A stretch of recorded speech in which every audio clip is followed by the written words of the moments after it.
Light and Melody by Korean author Cho Haejin is an elegy to the people who strengthen community and meaning, even when surrounded by war and conflict. Published in Korea in 2024, the novel's two main characters are a Korean photojournalist named Eun, who documents conflict zones around the world, and a writer and journalist named Seung-jun, who interviews Ukrainian women living through Russia's invasion. We learn that when Eun was in elementary school, her mother abandoned her to a deadbeat, wastrel father. Eun's classmate, Seung-jun, learns of her plight and brings her food and clothes. One day, he gives her his father's Fuji camera, opening up a future for Eun. Because of that one gift, Eun grows up to be an award-winning photojournalist. Switching between Eun's and Seung-jun's perspectives as adults, the novel paints scenes of humanity and courage in the middle of war and devastation. Light and Melody deals with refugees displaced not only by Russia's invasion of Ukraine, but other wars as well, being on the right or wrong side of history and feeling guilty for surviving. Though these are heavy topics, Light and Melody is also about the pursuit of happiness and finding community far from home. Today I'm going to read two excerpts, one from Eun's point of view and the other from Seung-jun's point of view, that explains how he even came to know about Eun's situation in elementary school. Eun and Seung-jun had lost touch after elementary school, and they are now adults. In the first excerpt, Eun remembers the time she was recovering in a hospital in Korea after losing a part of her leg to a bomb in Syria. Seung-jun had come to visit her in the hospital, which brought Eun back to her childhood misery. Excerpt 1. 7 years ago, when she'd been injured in Syria and returned to Korea for surgery, Seung-jun had visited her once in the hospital. She was getting out of bed, totally confused, and came face to face with him. He greeted her awkwardly, but her left leg, he couldn't quite hide the glance stolen at the hospital gown swaying in the emptiness below her knee. She had never forgotten that glance, which seemed to say, "Poor, unlucky you." Maybe she couldn't acknowledge before, even to herself, that she hadn't responded to his message on her blog to avoid any chance of a reunion. "Maybe," Eun murmured, shutting the window. The cold wind that had been sucked into the living room cooled her cheeks. She was used to the cold, had been all her life. She was used to it, but even so, whenever she was cold, she was eaten up by sad memories, now and as when she was young. Maybe she started taking pictures because she was cold, and hated and was afraid of the cold. Because light converged when she took pictures.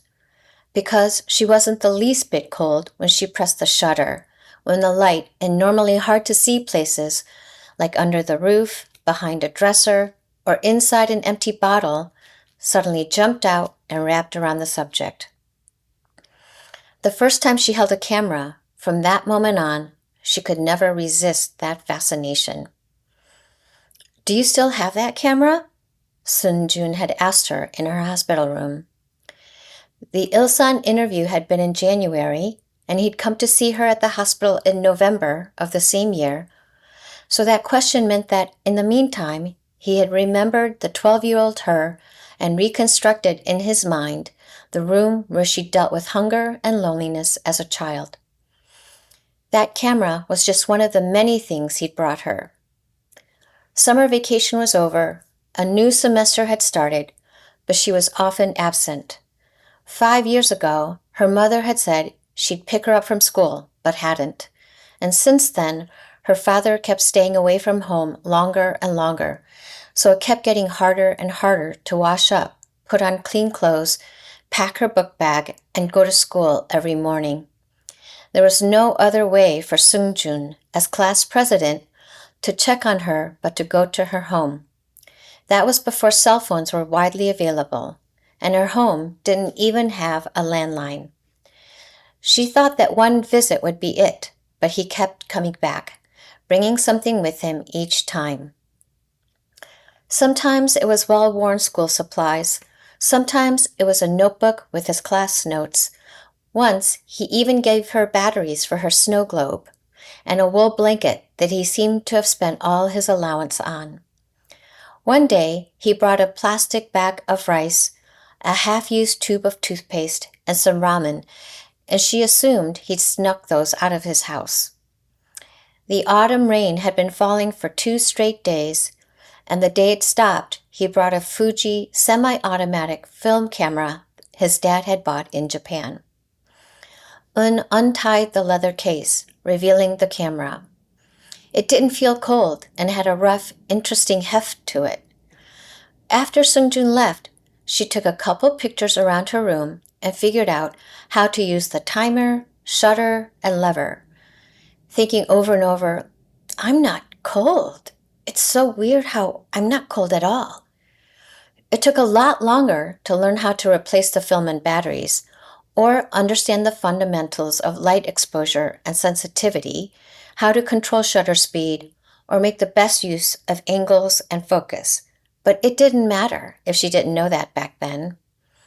With camera in hand, she started venturing outside little by little. She took pictures of scenes like an old woman carrying a baby wrapped in a podegi on her back, kids playing the 고무줄 game in front of a graffitied wall, a puppy basking in the sun, and a house's cracked window. Through the hole of a bug-eaten leaf, she photographed a vapor trail breaking up in the sky. She also photographed a perfectly symmetrical spider's web and the little spider gazing out at its realm from the end of a thread. She rummaged through all of her dad's clothes until she found some money, went to a photo shop to get her pictures developed, and finally learned how to put in new film. The next day, 1 month after school had started, she packed the camera in her school bag and went to school. She needed lots more shots. She also wanted to send Seung-Joon a silent message that he didn't have to come to her house anymore. That's probably why he asked. Of course I still have it. In her lonely hospital room, remembering her past with that camera, she choked up without knowing why. The camera he'd given her was in her bag on the day she left home for an orphanage in Suwon, the day she aged out of that orphanage into a series of shabby rooms, and the day she took her first plane for a photo assignment. Even after she got her new camera, even after she was told at a repair shop that the mechanisms in the shutter weren't working and getting parts for such an old model wouldn't be easy, she didn't throw it away, never even considered throwing it away. In fact, whenever she imagined having to pack a tiny bag and flee to a shelter because of a house fire or a natural disaster, the first thing she always grabbed was this camera. The second excerpt is from Seung-Joon's point of view. He is a grown man now, with a wife and family. He is out for a walk one night when he sees a snow globe displayed in a toy store window. That snow globe takes him back to his childhood, to Un and her dire situation, and to her one possession, a musical snow globe that provided the only light in her dark, dank, miserable room. Excerpt 2. The first year-end after social distancing was lifted, Hongdae's streets were crowded with people. Here and there, carols mixed with the most recent dance tracks, and Christmas trees festooned with lights were being dragged out of shop doors. Following the bustle brought him to Hongdae, but at some point, he started walking down quiet side streets. He was brought to a sudden stop in front of the window of a toy store that had already closed for the night. A snow globe was on display. Sitting on a display stand, shining the only light in the darkened shop, was a round, transparent world where snow fell year-round. Is this, Gwenon lives here, right? The reflection in the shop window seemed to be him as a 12-year-old, timidly asking this question to a dove-gray door. A door to a house that he'd never seen before, that opened immediately onto the alleyway instead of being screened by a front gate or yard.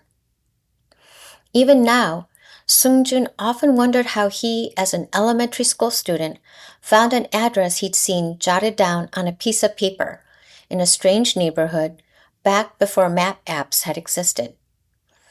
Actually, he hadn't cared enough back then to memorize which bus to take, the directions he'd asked someone for, or the unknown side street he walked down, because he just wanted to get this trip, taken against his will, over with as fast as possible. When the homeroom teacher had called him and the class vice president to the teacher's office after class and told them that there was this student named Kwon-eun who'd been absent for 4 days without any explanation, and to go check on her situation, he'd been quite flustered. Being sent to the house of a girl he barely talked to during the first semester was asking a lot of him. The burden had grown even heavier when the vice president, as soon as they left the teacher's office, said she had a piano lesson and turned heel. But even so, he couldn't disregard the first task given to him in the second semester. He had called out several times, "Is this Kwon-hun's house? Is Kwon-in there?" But no one had answered from inside. When he gathered up his courage and opened the front door, the swampy stench of an unventilated room immediately came rushing out. The door opened right onto a pitch-black room, no shoe rack or living room, and as his eyes slowly adjusted, he saw Eun's head poking out of a blanket wrapped around her, and a snow globe hugged tightly to her chest. The room lacked more than a shoe rack or a living room. He grasped instantly that it had no windows, no bathroom, nothing that could be called a kitchen. The snow globe eventually wound down. Seung-jun stared blankly at it. After a lot of time had passed, after he'd grown into a man, after he'd read the letter she'd uploaded onto her blog, he finally understood that snow globe's significance. "Please don't tell anyone at school." That was all that she'd said that day. "I'm not an orphan. I'll never go to a shelter."